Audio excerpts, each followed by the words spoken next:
Boa noite, ratos e ratas desse meu Brasil. Bem-vindos a mais um episódio aqui no Crise Greg Podcast. Terceira vez introduzindo aquele episódio, mais um episódio mais que especial aqui com o Gus e também com o nosso co-host Ygor. Hoje a gente vai estar falando um pouquinho sobre infoprodutos aqui na região Latam, Latina, América e também lá nos Estados Unidos. E eu tenho certeza que vocês vão gostar, porque o nível do papo aqui vai estar extremamente alto. É isso. É isso aí, pessoal. Sejam muito bem-vindos ao episódio 20 com o nosso convidado de honra, Gus Sevilla, para falar sobre estratégias americanas para faturar milhões na internet. Peço desculpas pelo probleminha com o áudio que a gente teve, mas agora vai estar show de bola. E vou passar a palavra agora para o nosso convidado. You can introduce yourself, Gus. Welcome, and it's a big honor to have you here.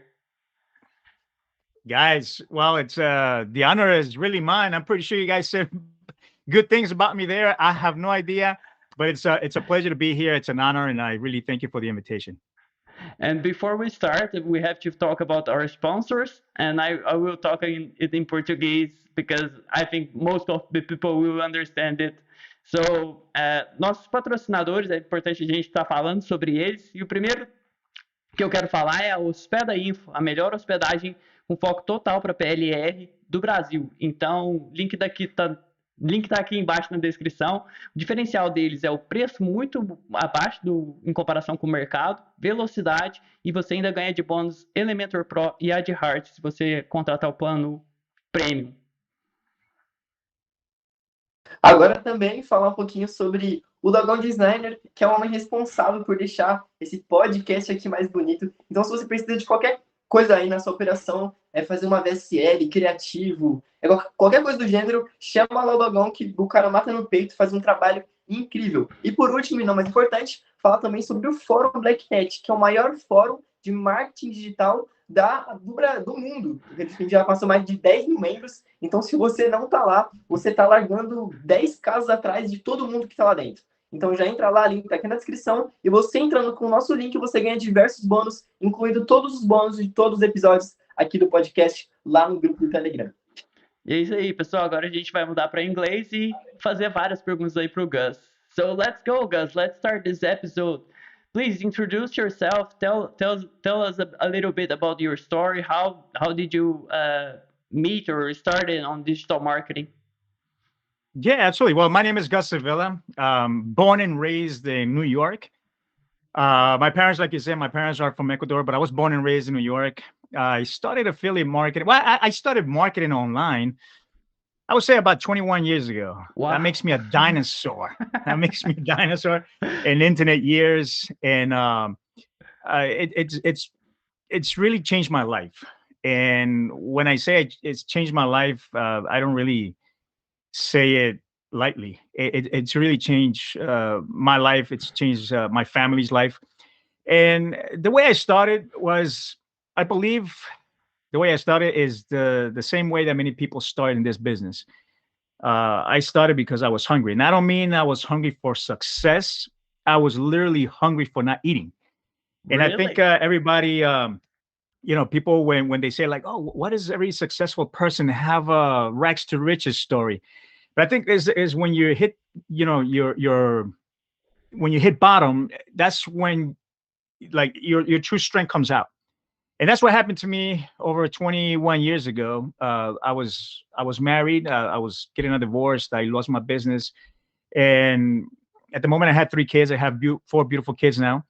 And I was literally on the streets. I mean, I slept at a park, I remember. And I remember I went to a bookstore called Barnes & Noble in 18th Street here in New York. And I recall I was trying to find ways to make money, right? And I ran into this book, Multiple Streams of Internet Income by Robert Allen. And I remember reading this book, and it said that this guy was challenged to make money in front of a live audience on TV. And yeah, I'm not going to get into like much of the details, but in 24 hours, this guy made $100,000 online. And I was like, wow. Now this is like, this is me like trying to make money. And all of a sudden I read this book of this person, Robert Allen, that made almost $100,000 in 24 hours. I was like, wow. So it kind of caught my attention, and I started digging more into making money online, and I ran into different ways: CPA marketing, affiliate marketing. There was Google AdSense, different models to make money online. And the one that I stuck with is affiliate marketing. That's the one I've been doing for the past 21 years. Great. We have a lot of questions to you about this, and especially the affiliate marketing, because I don't know, I have this impression that is the easiest way to start making money online because you don't have to build your own product. Yeah, absolutely. I mean, look, I think every model is very, you can make money. You can make a lot of money. You can make a lot of money in e-commerce. I know a lot of people are doing e-commerce. They're making crazy money. Affiliate marketers, one of my good friends, Robbie Blanchard, this guy, he's making crazy money online. You can make money in YouTube. You got 8, 9-year-old kids making millions of dollars in YouTube. So you can make money online. No, it's not a myth anymore. The world changed, everything changed, and now making money online is not a myth anymore. But affiliate marketing, yeah, definitely is one of the models that you can literally right now, right after this live, you can actually start a business as an affiliate marketer, and you can start making money quickly. Yeah, this is a good thing. This is a good thing to talk about because, especially in Brazil, I see that we usually start like creating our own products. And I see like in the US, it's more common people start like doing affiliate marketing with some products that already exist. But here in Brazil, the conversation is kind of different. So it'd be really good to talk about these differences. Yeah, absolutely. I think, creating products and then doing product launches, I think is very popular over there in Brazil. It's been, uh, yeah, as far as the US, creating products is also very popular. Doing product launches is very popular, but I think affiliate marketing has gotten very popular, especially in the last couple of years. And yeah, like I said, it's very lucrative. You can make a lot of money with it.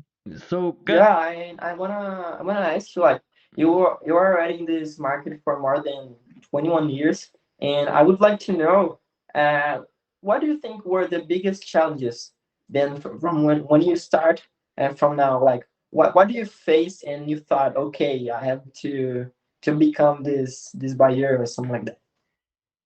Man, challenges back then. I mean, look, everything's relative, right? 21 years ago, we didn't have the information that we have now. We didn't have the technology that we have now. We didn't have the social platforms that we have now, right? Instagram didn't exist. TikTok didn't exist. Snapchats, Facebook was a baby back then. It was in diapers. YouTube didn't exist when I started. Everything was way different, right? Like if I wanted to create a landing page, I literally had to pay a programmer to do it for me. And it took days, if not weeks. And if I had to make changes, forget about it. I wasn't able to do it. Right? Nowadays, you got different platforms that you can literally click and drag and create landing pages in a matter of minutes. So it's all relevant. I think one of the biggest problems nowadays is information. There's too much information. What do I do? Wow, you go to Google, you put a question or a keyword, and you got hundreds of answers. You go to YouTube, you got hundreds of videos from people trying to show you how to do it. So I think the problem now is too much information. Back then was no information. So it's all relative, but it's very lucrative. Like I said. Gus, can you elaborate a little bit more? How was it like step by step that you crossed this path of having success on affiliate marketing? Because as you said, it was way harder back then because the lack of information. But how did you manage to really start your business and how this happened? Yeah, well, when I started Googling, after I found the book, I started Googling how to make money online. Um, every time I Google that question, I got adult websites. At the bottom of the adult websites, right in the footer, said, promote this website or refer this website and make money. And in my mind, I couldn't understand the concept, obviously, of referral marketing, affiliate marketing. But at the moment, I couldn't understand the concept. I said, why am I going to refer this website when I can build my own website and keep 100% of the profits? So that's what I did. right? I created this website. I wasn't doing videos like, like these websites that I was reading. But what I started doing was I was selling applications to people that wanted to become actors or actresses in the adult industry. Mm. And I started charging $35 per application. And the way I promoted it back then still exists, AOL.com. But back then, AOL was like the Gmail. Everybody had an AOL. Every time you went into AOL, it said, "You've got mail." And as soon as you went in, they had these little chat rooms, right? That you can go in and start chatting with people. And I remember AOL allowed you to make 5 different profiles, right? Like 5 different emails, and each email was a profile. And I created different profiles of fake profiles of women. And I started going into these chats and I started chatting with people. And I started inviting them to my website. And that's how I started making sales at the beginning. I didn't know the concept. I didn't know how to do this. I started selling these applications. And I remember that part of the requirements for these applications was a headshot and a video. Well, not a video, but like a headshot and a full body shot. But in the description of the website, it said that you would get paid according to the things that you would be able to do on video, or that you're willing to do on video, right? I'm not going to get into too much into details, but I would get literally boxes of videos, VHS videos of people doing crazy things you could imagine. So I would send those videos and applications to the headhunter, and they would pick whoever they wanted to be the actor or actress. And that's how I started making money. And then I said, you know what, this is like too much for me. Let me get into like something else. And I started selling pheromones. The pheromones are little oils that, or odors that secrete from our body that attracts the opposite sex, right? Like insects, animals, humans, we all have it. But humans, because we take showers and we got shampoos and soaps and creams, like these odors, they don't come out as strong. So I would sell these little oils. As a matter of fact, I think I have. These are the oils I used to sell. I kept 2 of them, and you would put like little drops in your neck, and supposedly you would attract the opposite sex. Like people, like girls, will go crazy for you, right? Or men will go crazy for you, whoever it is that you're attracting. And I started making a lot of money with that. I started making a lot of sales. My wife used to help me out with that. We used to pack it, because I got married afterwards, but she was my girlfriend at the time. And we would pack it and we would send it and we would like ship a whole bunch of them every day. And that's pretty much how I started. Then I found out about affiliate marketing and I liked it. I didn't have to buy the oils. I didn't have to go out and ship it. I didn't have to deal with none of that stuff. And as soon as I found affiliate marketing, I said, this is it. And ever since then, I stay with that and I stuck with that and I'm still doing it. Amazing. Yeah, that's a different way to start, definitely. But when do you exactly start like working as an affiliate as the way we know today? Like being an affiliate from a course or some physical products. How do you exactly when was it? Like 15 years ago, 10 years? Yeah, yeah, like I would say like 2 years after that. So I would say like 19 years maybe. I started promoting fitness products.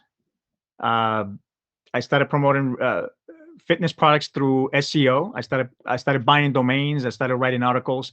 That was very popular back then, and I started doing very well. I started doing so good with SEO that my keyword, my domain would be before the actual like the brand that I was promoting. And the brand that I was promoting, I don't want to say the brand, but the brand that I was promoting, they contacted me to say, look, you can't do that. Like we're supposed to be first. You can't use the domain, our brand, because I was using the brand and domain. And they said, you can't do this, blah, blah, blah. So I had to give that up. I bought another domain and I was still beating them. So, it was trial and error, but I did very, very good. But I started with fitness products. Crazy, man. It's impressive I how. started doing flyers. I started doing all guerrilla like flyers. I started giving away flyers. I started going to colleges. I started doing all these crazy guerrilla marketing tactics as well. So that worked out very well for those products is good as well. And back then when you started, there was a company like ClickBank or Hotmart that you used, or it didn't exist yet? ClickBank came out like a couple of years later. I joined ClickBank, and I've been a platinum of ClickBank. As you see, I got like a couple of those platinum awards. I got more. But yeah, I joined ClickBank. I started getting really good results in ClickBank. As a matter of fact, I remember April 4th, 2017, I was the best affiliate for one day. So they sent me a little certificate, and that was one of my proudest moments as an affiliate. As far as like Hotmart, I have an account in Hotmart. I don't really use Hotmart, to be honest with you. I use Digistore, Digistore 24. Yeah. I've used JVZoo. There's like so many affiliate platforms nowadays, but Hotmart, I haven't really used it. I love the guys. I know who they are. Hopefully, I'll be working with them. But yeah, ClickBank, DG, JVZoo, CJ. There's a bunch of other ones that I've worked with and had great results. I'm impressed that you had a lot of results using a domain of the brand and the SEO strategies. Can you tell us a little bit how much it was important for your success, or you think like having paid traffic was what made the big difference in your game? You mean with SEO? Yeah, with SEO and other organic strategies, were they like right? I don't responsible for your Yeah, I don't success? really do organic strategies anymore. That was back then because I really didn't understand the game. I really didn't understand how to create ads, how to do PPC, or all these paid ads that we do nowadays. Mm-hmm. So that was I would say that was maybe for like 2 years that I did SEO.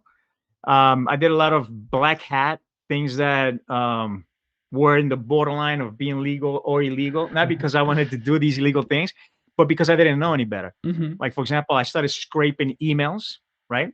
And then I started sending them through a program called Mail Loop, right? I don't know if you guys ever heard of Corey Rudel. He was one of the first guys that started this whole internet marketing stuff. Mm-hmm. And he passed away in an accident. But he had a program called Mail Loop. So I started scraping emails. I started sending them through this program called Mail Loop, which worked from your desktop. And the only problem was that this program would send, I believe it was only 100 emails a day, and it wasn't as good. But that's as far as I went, as far as organic and doing like black hat. But then I started doing ads with Google and started doing native ads, of course, Facebook nowadays. I started doing media buying, and it went very, very well. So my organic days were counted, only like 2 years, I would say. But everything else has been paid traffic. Nice. Yeah, sure. So just for we can understand, like today, you work just as an affiliate, or do you have any own projects and products?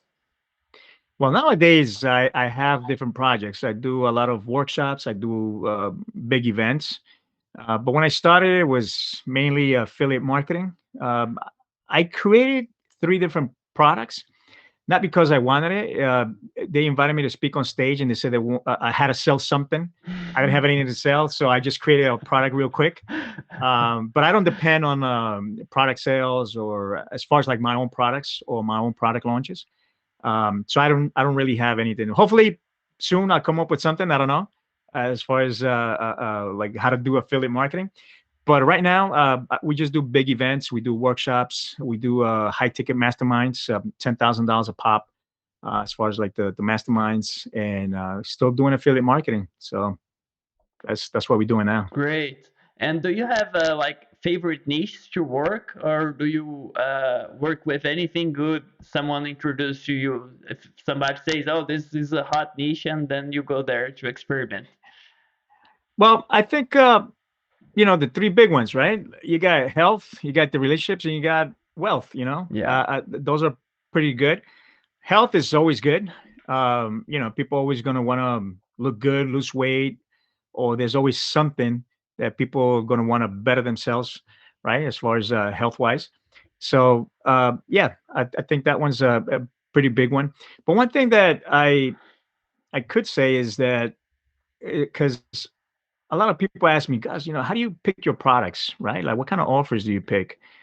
And one of the things I always say is that products don't sell. What sells is your marketing, right? Because if somebody asks, what should I sell? Well, nowadays, if you go into ClickBank, if you go into DG, if you go into like all these other affiliate platforms, they really make it easy nowadays for an affiliate to pick products, right? They tell you which is selling the most, which is the hottest product of the week, of the day, or whatever. They give you stats. They give you the AOVs or the average order values. They give you material, right? They give you swipes. They give you images. They give you everything. But no matter how good the product is, if you don't know how to attract the right people, you're not going to sell it. And a lot of that has to do with your marketing. And the way we do the marketing is that we attract the right people, but we also pre-selling the product so that when the people, these people see the VSL or they see the sales page, they want to buy the product even before they even hit the page. So I think our job as an affiliate is to really create that desire, that interest, right, for the whatever product it is that we're selling. So that's why I always say products don't sell. What sells is your marketing, because they even before they even see the sales page, before they even see the video, the VSL, they already sold. So I think one of the things that we have to learn as an affiliate is how to pre-sell those products, how to create that desire, how to create that interest so that people can buy. Yeah, that's really it really makes sense when it doesn't matter if you have a really good product if you don't know how to sell it. And as you are already talking, what would you say is the principal things you have to do to create that desire in the people that are seeing your ads on Facebook or Google and make them buy your product? You have to speak their language. And I don't mean Portuguese or English or Spanish. Look, I'll give you a quick example. The world changed, right? 2020 came, you got the pandemic, everything changed, right? So let's say we were selling how to make money online product. Before the pandemic, it was ego marketing, right? You would say, hey, make money while you travel, make money from the beach, make money while you sleep, make money throwing millions of dollars up in the air with a mansion in the back and about to get into your Ferrari, right? It was ego marketing, right? Like, hey, make money. After the pandemic, the message was totally different, right? Because you couldn't go to the beach, you couldn't travel, right? You couldn't do all the things that you were able to do just a couple of weeks before the pandemic, right? When it hit. The message afterwards was, hey, a lot of businesses closed. A lot of people are out of jobs. Uh, a lot of people are not making money anymore. You want to, you know, uh, you can make money from home now, like keep your family safe, by working from home. I have this product. The product is the same. The message is different, right? So I think one of the main things that we need to do is look at the circumstances of the person, right? Who's buying the product?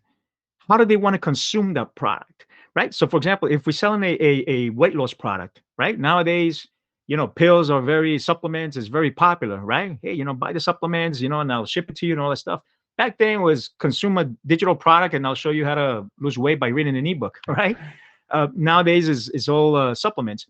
But what if the person doesn't want to consume those supplements, right? Maybe you have a certain group of people that want to consume those supplements and lose weight by taking those pills, but maybe there's another group of people that they don't want to consume those pills because of whatever, and they just want to eat healthy. They want to eat the lettuce, the tomatoes, the vegetables, and that's how they want to lose weight. But then you got another group of people who don't want to take pills, who don't want to eat vegetables, that they just want to do cardio all day. They want to go to the gym and start running and sweating, and that's how they want to lose weight, right? But then you got those people who don't want the pills. They don't want to sacrifice their burgers. You're never going to catch them in the gym. They just want to get a liposuction. I don't know, right? The result is the same. They want to lose weight. They want to look good. But if you put supplements in front of somebody that doesn't want to take supplements, they will never buy your product. So it's very important for us to also do that due diligence, that investigation per se, right? To know who we're going to sell it to, and everything has to do with the circumstance. So, just keep that in mind. If you want to promote these products, like, how do they want to consume that product? Who am I talking to? What's the message that I have to, make them understand? And that's how you sell the product. Oh, that was a huge, how do I say, Advice. I forgot. Yeah, a huge advice, definitely. Gus, let's go to a more technical part. You say that it's very important to communicate correctly with the right kind of people, but how do you make that on practice? Like you separate then these publics on Facebook, you create different offers, you create different landing pages. How is the process? You have like lots of fonts of traffic.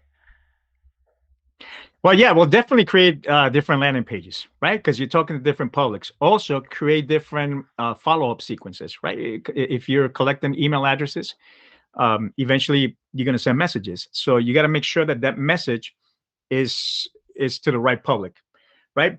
Nowadays, Facebook has made it just a little bit difficult, right, to put our ads in front of the right people.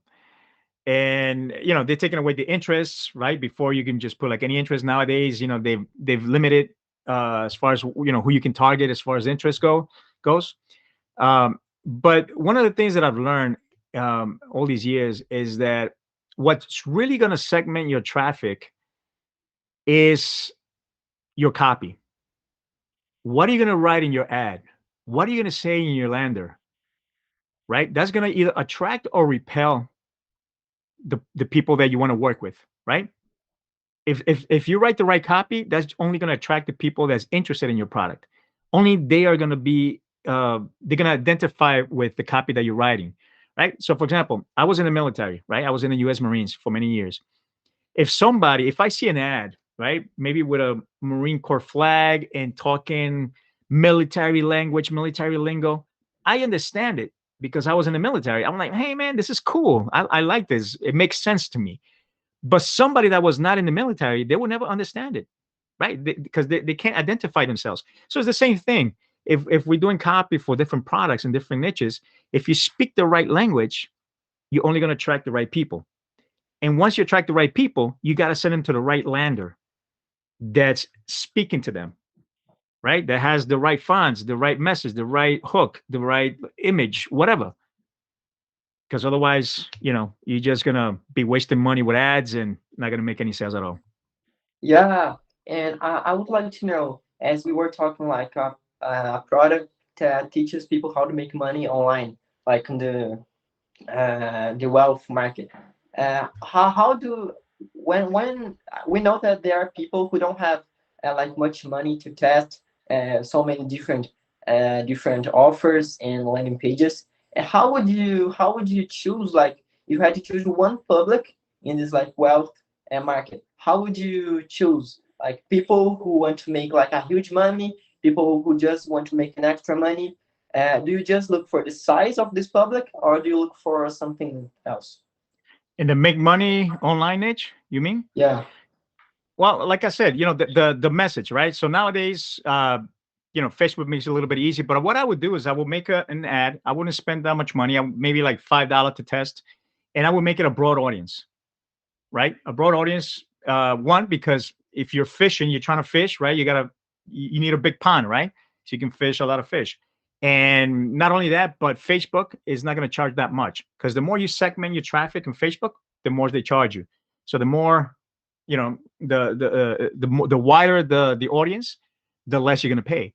So I would try with that. I would try like with a wider audience, maybe like something specific. Let's say if I'm promoting something in Latin America, I will try to find like what are the biggest countries. Mexico, Colombia. They're making they're big countries that make a lot of purchases.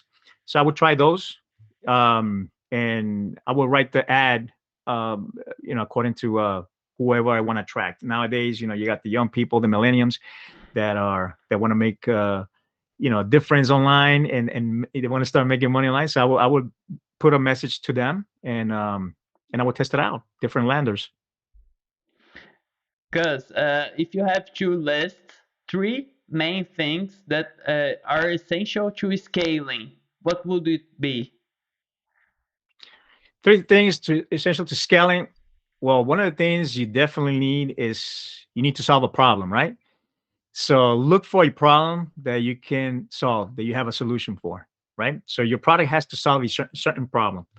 Another thing is learn copy, learn how to sell, right? You got to learn those psychological triggers that make people react. You got to understand one thing: we're in the business to sell emotions, right? We do it through our copy. What kind of story are we telling in our copy? How are we gonna create that bond with our reader, right? So you do that through copy. And the other thing is learn traffic. Learn how to bring traffic, qualified traffic. So I will learn how to solve problems. I will learn how to write copy, and I will learn how to bring traffic into my landers. Fantastic. I have one more question on top of what you said, because you said first that you need to communicate with a very specific audience so they listen to you, but as much as specific you are, you have to pay more to Facebook because the public gets smaller. So how do you balance those two opposite things? You mean like how can I ride to the specific audience when I'm doing like wide audience, like as far as like a broad audience for the ads? Yeah. Well, that's where your message, your copy is going to segment that broad audience. So you want to have a lot of people looking at your ad, and then most of them are not going to click. Most of them are just going to keep scrolling. But if your copy is specific and it speaks to the right audience, those few that feel they feel connected, those are the ones that are going to click, and those are the ones that are going to buy. So yeah, I mean, I wish it could be another way, but the majority are not going to click. The majority are not going to buy, but you're definitely going to attract the right people if you speak the right message. So go ahead, Heitor. No, I would do another question. We can finish. No, so you think it's wrong to make a segmentation too strict to match the communication? You use broad publics and very specific communication. That's how you filter people. Right. I mean, at first, yeah, at first. I mean, obviously, the more segmented you are, the better, and that's why you create these similar audiences, lookalike audiences, right? And you start segmenting your traffic. But at first, if you're going in a niche that maybe you don't know much or you haven't promoted, you don't have a list that you can upload, then I would go broad and try to niche it down. Perfect. Yeah. And now, Gus, I will ask you the question that is probably many people here asking themselves. Why should I be an affiliate and, as we were talking, like sell another people's product if we can like build our own product and have 100% profit? Oh man, absolutely. I mean, I think affiliate marketing is one of the best things. You don't have to, like you say, you don't have to create an info product. It takes a long time. I mean, maybe people do it faster than me, but like I've tried to make a product, and I'm like, I just can't. I just, it's not my thing. So it takes time. You need customer support. You need to update the products. You need to create the sales page, the video, the VSL, the video sales letter. There's so many little things that you have to do as a info producer, right? As a creator, that you don't have to do it as an affiliate. Affiliate, you just go, you pick a product. If it didn't work, go to the next one, right? But if you create the product and if it didn't work, hey, you lost time, you lost money. Maybe you had to pay somebody else to do the creative and the pages and the videos. It's a gamble. But I'm not now with this. I'm not saying that it's not good. I mean, it's extremely good. I mean, once you create a good product, I mean, hey, a good product launch, you can make 7 figures. But if you want to start right now, affiliate marketing is a thing. That's no question. And Gus, I'd like to say, how do you consider an offer, or how do you test? Like you start promoting a new affiliate as a new affiliate product, né? And how do you test if it's gonna work or not? Do you spend like $1,000, and if it doesn't come $2,000, it's no good? Or how do you create those No, no, no, no. limits? Right. No, well, I definitely don't test with $1,000, $2,000. I start creating little ads. It depends on the strategy. You can start with $3, $5 in your assets. Obviously you're going to create a bunch of assets, and your assets is where you control the interests, the demographics, like who you want to target, the locations, and all of that. And I'm talking specifically about Facebook. And I would start like low. I will let Facebook. I will try to make Facebook work hard. And try to find me those the right audience. And then once I start making a couple of sales, then it starts scaling. But you got to understand one thing also, that nowadays I have audiences already for a lot of niches. So for me, it may be a little bit easier because I already have these audiences that I can just upload and create custom audiences and lookalikes and all that stuff. And it's a faster process nowadays for me. But if you're just starting, yeah, I would start like $5 per ad set, and then once you start making a couple of sales, start scaling little by little. Yeah, and I imagine like today, do you still like affiliate like common products you see on the internet, or you have like a bunch of people like asking you to be an affiliate of their products? Like, do you affiliate just where you want, or how can I make this question? Yeah, basically this. If you look like products to be an affiliate on the internet, or if people ask you to be an affiliate of their products. Oh, they ask me all the time. They ask me all the time to be an affiliate. Absolutely. I mean, I've got people that literally give me 100% of commission. Just sell, I mean, or please. what, or the max, because they know I can make sales. And once I make the sales, they have the clients, and then once they have the clients, they can sell them all the products. So yeah, and that's another thing. Let's say if there's a product launch, and you have a good list, or you have the traffic, or you have the lookalike audiences, and deep inside that you can make sales of that product. Hey, contact the product owner and say, look, like, you're giving away 50% commission. I want 70% commission because I could bring you sales. I could bring you a lot of sales, and you negotiate. You do that in CPA marketing. It's very common in CPA marketing. But if you're in a product launch and you're promoting a product, you can easily speak to the product owner and ask him for more commission. Absolutely, you do it all the time. Great. I think this selling is like the most valuable superpower you can have, because if you have Oh yeah, you have the best product ever, but you can't sell to people, it's worth nothing. exactly. You got to sell. You got to learn how to sell. Look, I mean, online, offline. If you don't know how to sell, then I don't care what you're selling, how good the product is. If you don't know how to sell it, then obviously you're not going to make any money. So yeah, that's a skill you definitely have to learn. And Gus, which countries do you sell nowadays, and which one is the worst, and which one is the best? It depends on the product I'm promoting. Well, Latin America, Mexico is very good.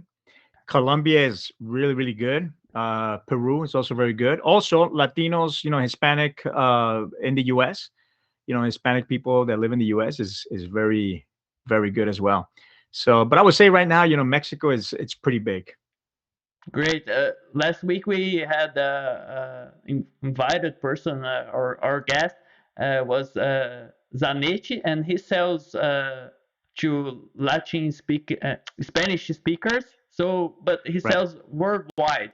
Have you ever used this strategy, or you segment for each country you're selling? Yeah, I mean, it goes back to what I said. You start broad, and broad, I mean, like worldwide. You see which country reacts better, where you have more sales, and then once you start, getting those sales, once you start getting that traffic, those clicks, you start segmenting it down. Yeah, absolutely. Nice. Yeah, and one thing I would like to ask you, and today the products you sell, they are like white products or black products? Talking about like the Facebook policies, like, do you you know?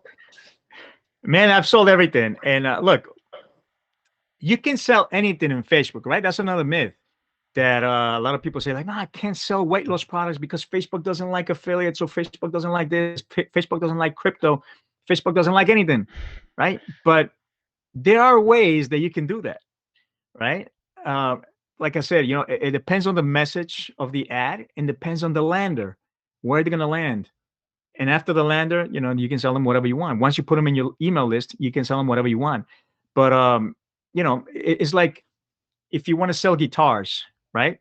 And let's say Facebook doesn't like guitars, right? So you don't do an ad for guitars. You do an ad for strings for guitars, right? You do something that those people are interested in. The people that are interested in the guitars, like, what else are they interested in, right? So if you're selling wine, right, and you can't sell wine online, you can't. Facebook doesn't like you to sell wine, so you sell, I don't know, teeth whiteners, right? Because people that drink wine, maybe they need teeth whiteners. And then once you get them in your list, now you're selling the wine. You understand? So there's ways that you can get in it, and sell different products. Yeah, and basically talking about like email list today in Brazil, I see that I would say like 90% of the people here, we don't use like email list for sale like they're in US. And what would you think is the importance of like doing a good list and sell these people? Because usually here we just sell a product, and after that we do like the remarketing, and we try to sell again for by the Facebook or Google, but we don't try to sell on email basically. Oh, you guys got to start doing email. And the only reason I'm saying that is because what happens if Facebook bans your account, right? That's very popular nowadays. They've been restricting profiles, business managers, pages, ad accounts. What if you have a really good pixel? What if you have a really good audience, a really good lookalike, and all of a sudden your account goes dead? All of a sudden they ban you. That's it. You're done. You got to start over. But if you have an email list, you can easily email them every day, different offers. You know what they're interested in, so just pick similar offers, and you're going to start making money. I mean, and if they ban you, let's say your autoresponder, whatever it is that you're using, ActiveCampaign, MailChimp, or whatever, if they ban you, you have the emails. You can easily upload them into another platform and start selling emails again. So yeah, I think if you're not collecting emails right now, I think you're leaving money on your table. So. About Facebook restrictions, how is the scenario for you? Do you suffer with a lot of Non-existent. non-existent? It doesn't happen to you. Non-existent for me. It happens all the time, Okay. but I don't worry about that anymore. Oh. There's different ways that you can, get your accounts back. There's different ways that if they restrict your account, it doesn't matter because you got like 50 other accounts that you can use. So yeah, I mean, I have many accounts that I use that are pretty much disposable. Right now I don't want to get too much into it, but yeah, I have many disposable Facebook accounts, Google accounts that we can use, and if they get burned, they get restricted, they get banned, we have more that we can use. Yeah, here in Brazil, I think the fórum, Black Hat Forum, grew because of this need to have knowledge about restrictions, because Facebook was restricting every account Yeah, and BM right. and profiles.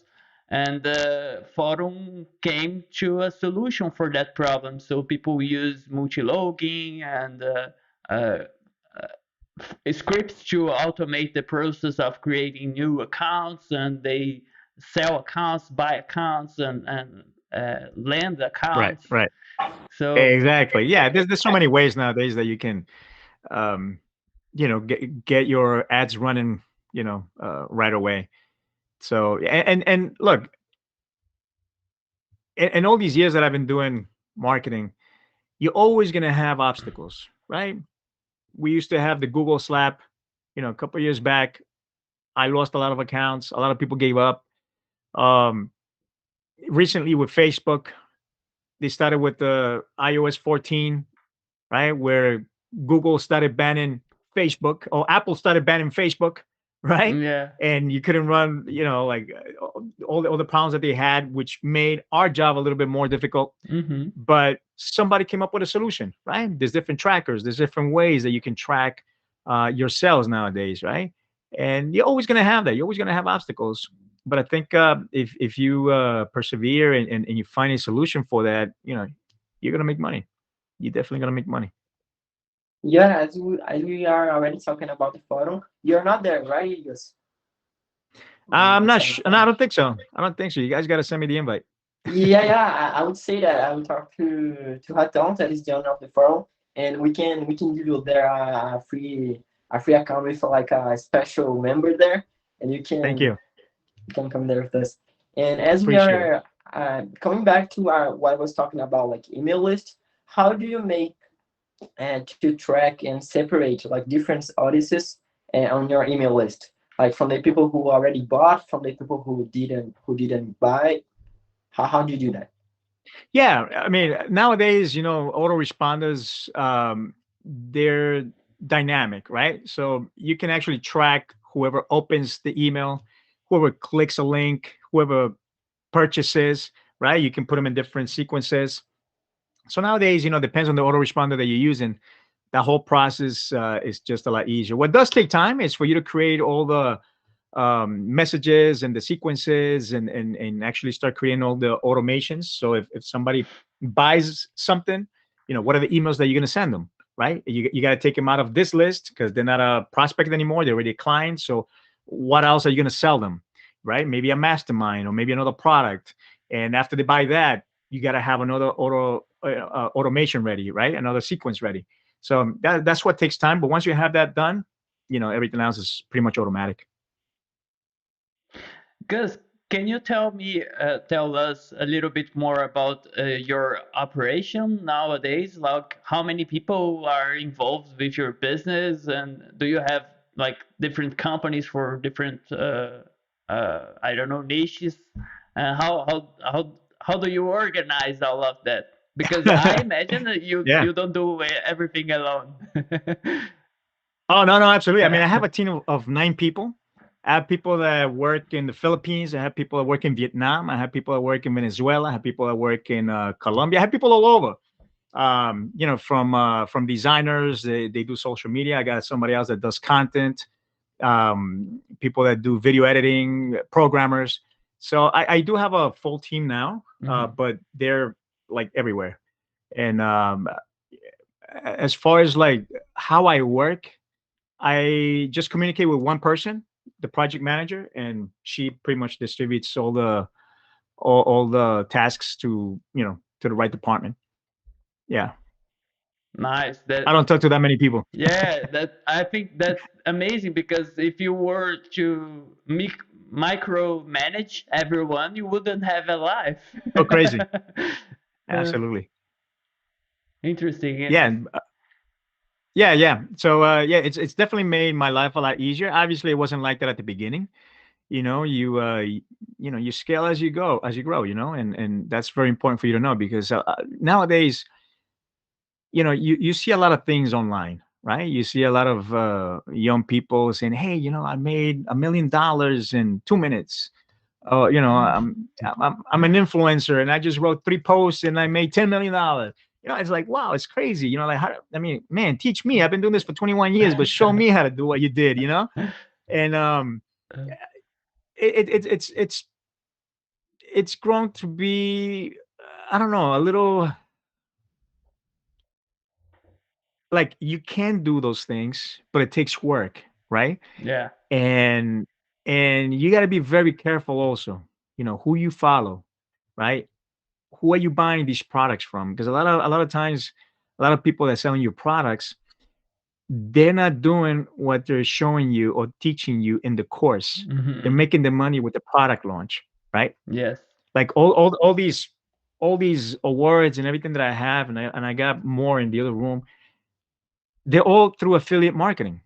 They all promoting other people's products. So, and even if you go to my social media, I mean, it's sad. I don't have any followers. I don't put any content there. It's not my thing. And nowadays, a lot of people think like, man, you gotta have a million followers in Instagram You gotta do 20 videos a day on TikTok. You gotta have a community of 100,000 people following you. Otherwise, you're not gonna make money online, and that's all BS. I don't have that, and I've been able to have great results. So, listen who or look who you listen that information from, right? Like, who are you following? Who are you buying those products from? Are they really having those results, right? And I think the internet also has made it easier, right? Because you can literally go and find out, about anybody online nowadays. So you can find, like, okay, who was their circle a year ago? What have they been doing in the past 6 months? Not just now, and I think it's also our responsibility, like who we follow, who we buying these products from. And at the end of the day, if you make money or don't make money online, is our responsibility, and it's very important that they understand that. Yeah, a good question I would like to ask you just because is basically what do you think is the biggest differences when you see like two different persons with the same product as an affiliate, and one sells tons of this product and the other just doesn't sell it. What do you see is the biggest difference between them? Oh, it could be a lot of things. It could be a lot of things. It could be dedication. It could be frustration. Do they give up easily? Do they have common sense? Are they afraid to invest in ads? Right? Are they technically inclined? Can they create a landing page? Do they take 10 minutes to create that landing page, or do they take a whole day to create that one landing page? So it's a bunch of variables. But I think there are two things that people need to make any business successful. And this is going back to my military days. You need focus and discipline. With focus and discipline, you can have results in anything that you do, either online or offline. You want to sell hot dogs in the corner? If you have focus and discipline, you'll make money. You'll be a millionaire. If you want to sell products online as an affiliate, if you have focus and discipline, you'll make money online as an affiliate. You want to do product launches, you have focus and discipline, you'll do $1 million launch, no doubt. But you need focus and discipline. So I would say that would be like the major difference. Like, how bad do you want it, right? Hey, how bad do you want that success? If you're gonna give up in 5 minutes and then go watch Netflix, hey man, and it's nobody's fault. But if you have somebody working until like 2, 3 in the morning until they get it, that's the one who's gonna have success. So it's like, how bad you want it? Ask yourself, how bad do you want it? Whoa. Two things. Yeah. I'm gonna write this down. Focus and discipline. Yeah. Amazing. And Gus, some people say like to pick an offer, you have to always look for the top selling products on platforms like ClickBank, Hotmart. And other people say don't go to the top offers because they are very competitive offers. So how do you pick an offer to be affiliate? Yeah, you don't necessarily have to pick the top offer. I mean, there are a lot of great offers that maybe other affiliates are not promoting at the moment, but they're good, right? And that's where I always say products don't sell. What sells is your marketing. If you do good marketing, right, you can sell those products that other people are not selling. You know, if you go to ClickBank, it's going to tell you, or Digistore, it's going to tell you what the most or the hottest products are, right? The ones with the that are trending at the moment.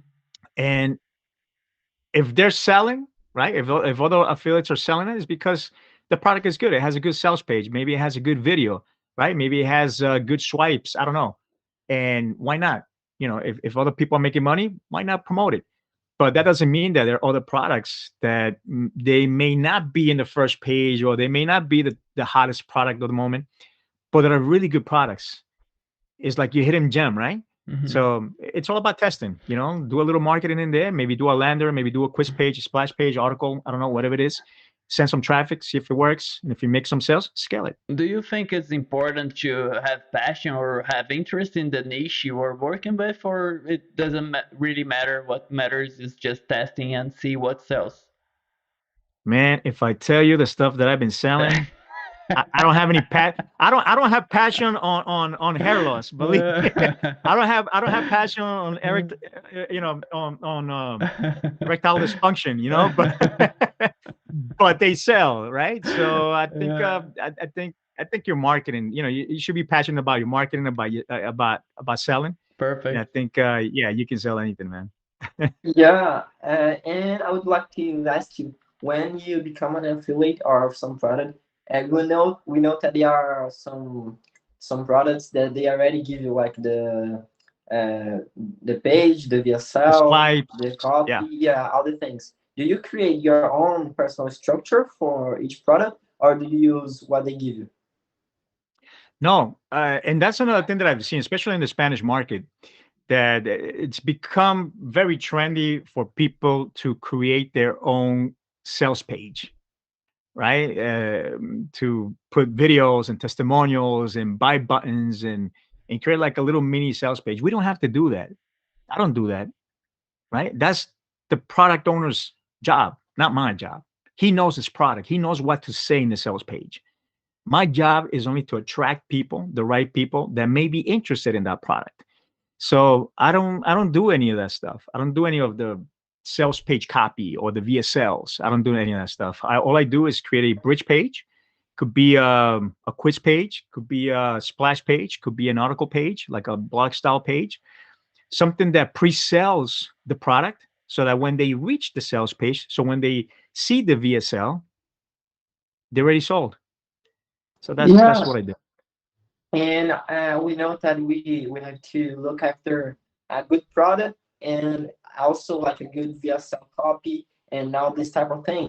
And I would like to ask you, if you don't are working in that niche and you haven't studied about that niche, how do you know that the VSL is congruent and will sell basically? Well, that's one thing. It's very important before you start creating any ads or landers or anything that you study the product that you're gonna promote, right? So sort of like doing things backward, like backward engineering, right? So look at the VSL, but actually look at it, listen to it, take notes, right? Like what are they saying? What are the words that they're mentioning, right? Like maybe there's a certain phrase or a certain something that is going to help you write the ad. It's going to help you write the copy for your lander, right? So start backwards, right? Read the sales letter and then Yeah. do your copy. Yeah. Yeah, even before you start doing an ad and like taking these notes, what do you think is the biggest like deal breakers for you when you look in a product and you even before you do the ads, you look, oh, this product don't have this or that, so I won't promote it. Basically, this product is not good enough, even if it is doing uh, sales for other affiliates.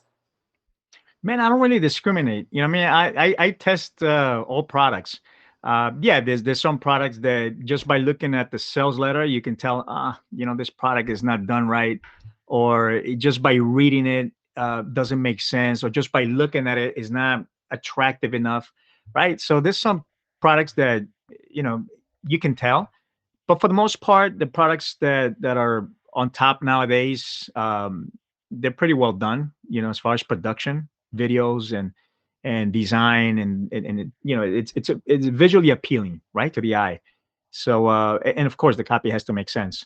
So that's what I look at. But it's pretty rare when I don't go and find a product that I really don't want to promote. Obviously, I'm not going to promote hundreds of products at the same time, but it has to be really like really bad design wise, copy wise, that I know is not going to sell. Great. Yeah, Perfect. yeah, perfect. Yeah. Gus, you said about a splash page. What is that? Because you said like sometimes you move people to a quiz or a blog post. What is a splash page? Yeah, I mean, there's different type of landers, right, that you can send your traffic to, right? You got the quiz page, which is pretty popular. Just a couple of questions, and then you send them to the offer. You got the blog style, right? Which the blog is like the slim blogs that you have like two, three different pages, and after the third page, you send them to the offer. Hmm. Splash pages is just it's more like a clickbait page, right? Clickbait is like and they're pretty risky, right? Because like Facebook doesn't like those type of pages. And what it really is it's like a picture, an image of a video that is not a video, right? It's just the image. It has like the play button. It has a little text at the bottom, right? Maybe a nice Headline. hook on the top. Mm-hmm. And when people land in that page, they think they're clicking on a video to play the video, but what they're really clicking on is like the image of that's going to redirect them to the offer. Okay. Right. So it's like clickbait. So it's kind of risky, but they work really good. You know, they got a pretty high CTR. Great. Question answered. Well, wait. Just so I can understand if I understand it well. And this click page is before the ad, right? You make the ad, and when you sell them to a click page, and after the click page to the offer, right? Right. Yeah. So you got the ad. After they click the ad, you send them to the splash page, and then the splash page sends them to the offer. Okay. Yeah. And Gus, and they're pretty good pages. Yeah. Have you ever noticed that there is a country that doesn't sell well? Like you have problems with people paying through their credit card, and if you have ever noticed that, do you exclude those countries from your ads?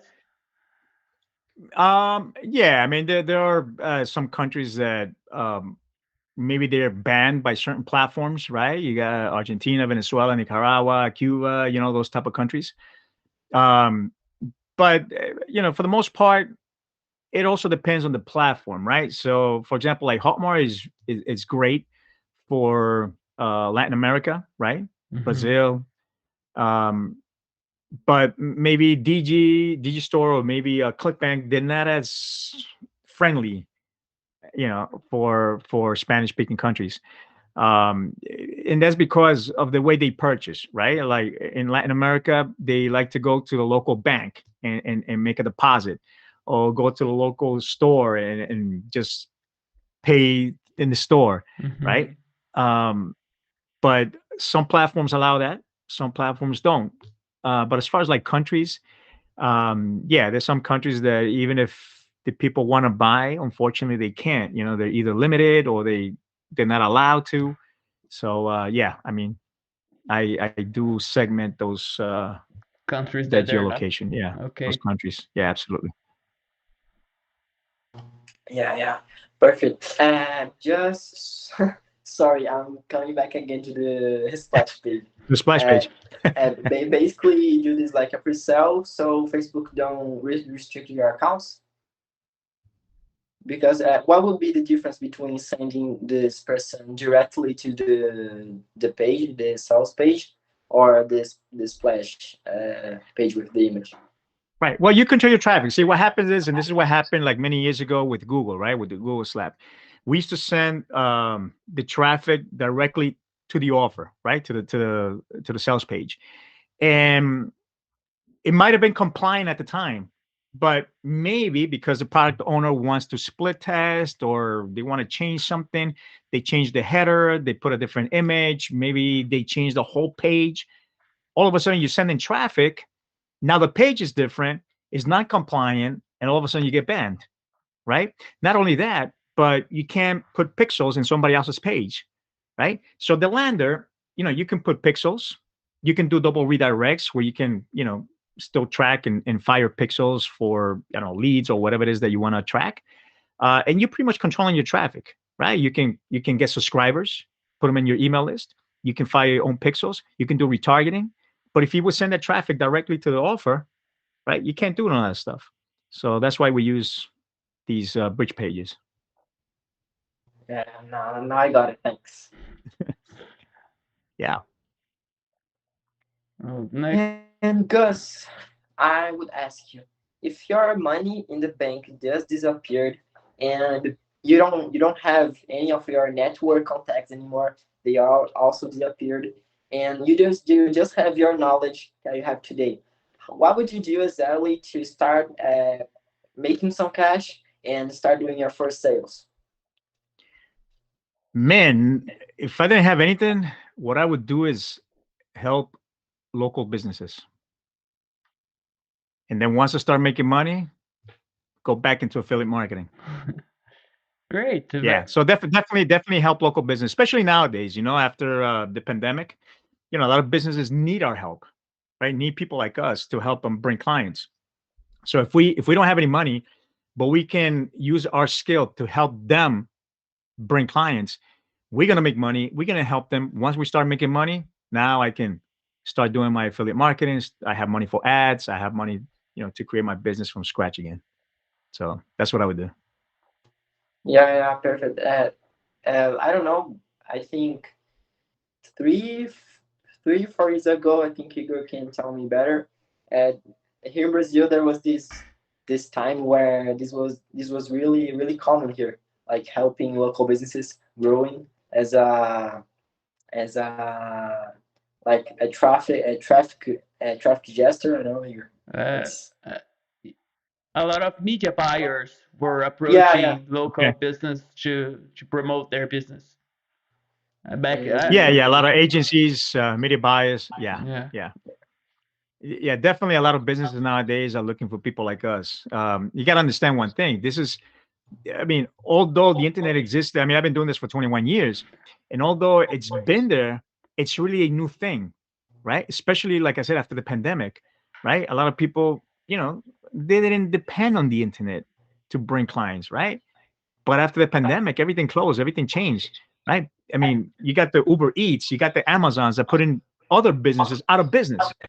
So everything is online.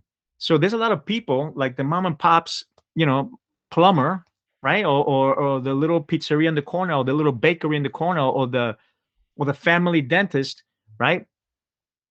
They're worried just about their business, right? They're not worrying about social media. They're not worrying about doing videos. They're not worrying about marketing. They have no clue how to do ads online. And then we come in and say, hey, we can help you out. We can bring you clients. We can help you get a presence, online. And you go there and you offer your service, and it's a win-win situation. So right now, it's a huge opportunity, because we're in that transition right now. Later on, maybe they already know how to do this. It's just like common sense. But now it is a transition, so we have to take advantage of that. Yeah, now it's even difficult to explain to people how this works. Sometimes I Right. struggle to explain to people what do I do. I say, oh, I create ads on the internet, but that's just a little bit part of everything else what is involved. Exactly. Yeah. My family still has no clue what I do, so I get that. Yeah. Yeah. You already do this for 21 years, and your family don't understand. Think about the people that are starting now, and they complain, "Oh, my parents don't understand what I'm doing." And Yeah. Exactly. So been there, done that. But at the end of the day, I think the internet is the best thing that's ever happened. So we're in the right place at the right time. Amazing. I have a message to everyone who's watching us live right now. Please hit the like button and subscribe to our channel and make your questions to Gus. We are going to answer the questions from the chat, so leave it here, please. And Yeah. a question. Yeah. What questions? A question, Yeah. Gus, that we ask to every guest we have is what is it that motivates you, like what gives you a sense of purpose, and well, answer that question, then I make the other. Yeah. Again, I think everything is relative, right? Where are you in your life right now, right?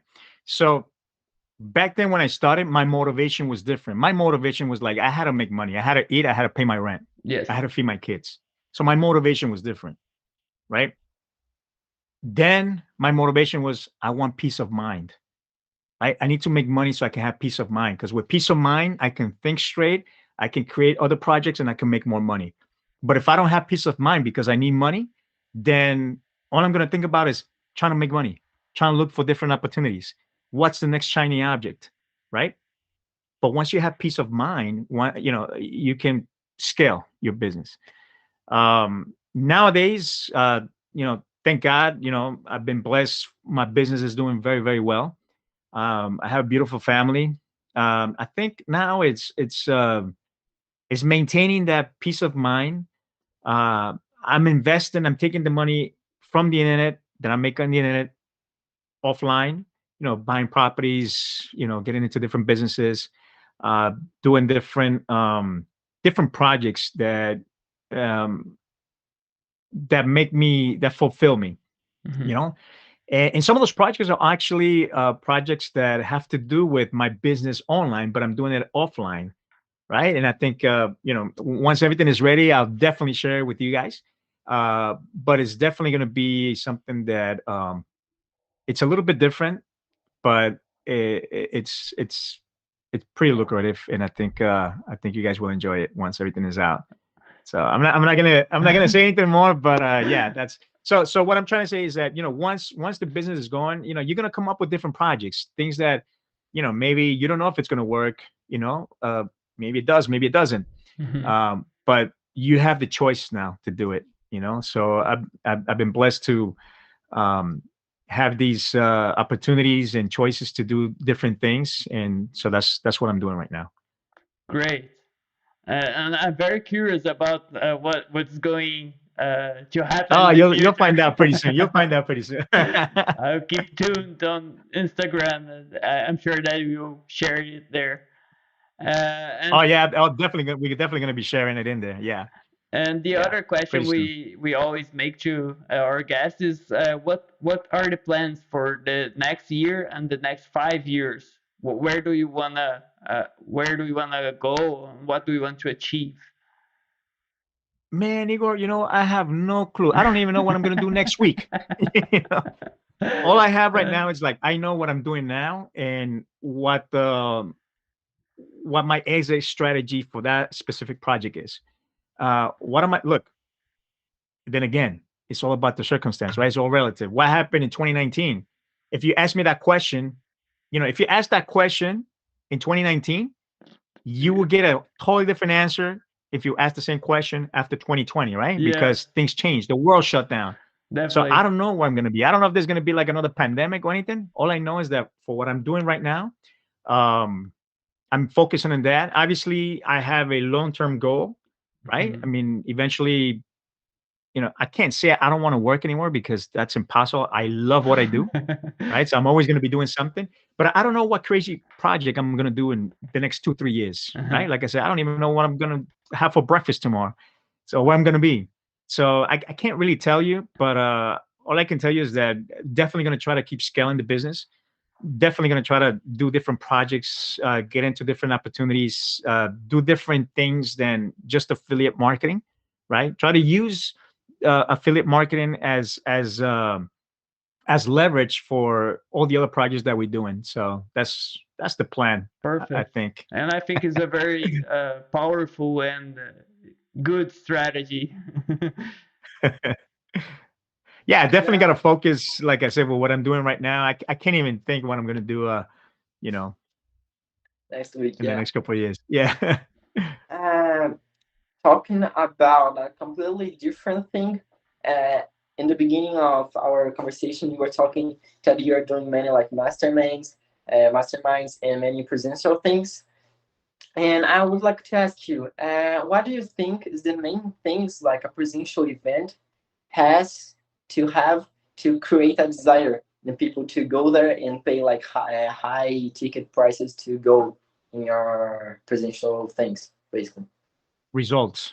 Results. Whoever's doing the mastermind, whoever's doing the workshop, or whoever's doing the retreat, or whatever you call it, has to be somebody that has gotten the results that you're promising. Because nowadays I've seen a lot of masterminds. Hey, we're gonna show you how to do this. Come to our mastermind, or come to our group, or come do this. And they themselves Don't do don't it. have the results that they're promising. So, for example, I have a mastermind, right? We used to charge at the beginning $5,000 a person. Now we charge $10,000 a person, and we fill it. We pack it all the time, and we sell it like in less than a week and a half. And because they know my results, right? I don't have to be in Instagram showing my money, showing where I am in the world, so that people could know I have results, right? I think these results they speak for themselves, right? You have platforms that they honor you. You're on stages, right? You're traveling. Like I was in tour with Robert Kiyosaki, right? So okay, if Robert's traveling with Gus, that means that Gus probably has Has some something to results, right? It, offer. it has something, right? So yeah, so I think one of the things that if you want to sell high ticket is make sure that you yourself has the results that you're promising.